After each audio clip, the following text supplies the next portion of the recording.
Result dekat secondary school living certificate ini kan result matrik walaupun benar dekat embus mentasi kapal bagi sekolah nak Garo Hills kila Lehbha akan dekat result jong mata usnem sekolah nak Garo Hills kilawan kham syakmat kum ke sekolah Sherwood ke sekolah Aravali bat QQAD ke sekolah apa ke sekolah ke belum kham Shillong kilong ke Saint Margaret Saint Mary's All Saints Saint Dominic Senate High Secondary School bat QQAD sekolah ke berjuang syakmat haki exam ke beladap Kalkum karisal bapan menama takasni kapal bakarisal takasam ka khamsniun makalong tang san +% kat bakarisal takasam arajar part kalong san +%.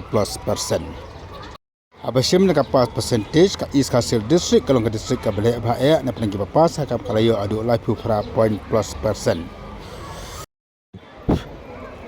Nakilang ki top 20 ki balawan khamsmat ki di samla puli barjlah hakaba samya das na ka Skul Sherwood tura kawan first position Jasim Bata Charya nak skut Saint Margaret kayo second position.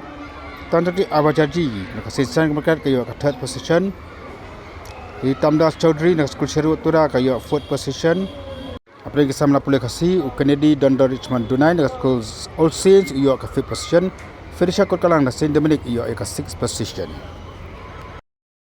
Napeng ke skul ke bidan cabar kan nombak Shillong ke bakham samat kilong ka Anderson ka bajiyo nak Port Kapon nak ka Sipsing na po Nongston, St. Thomas, Napak Mairang, North Liberty School Jawai, Kiwan Kham Syakmat.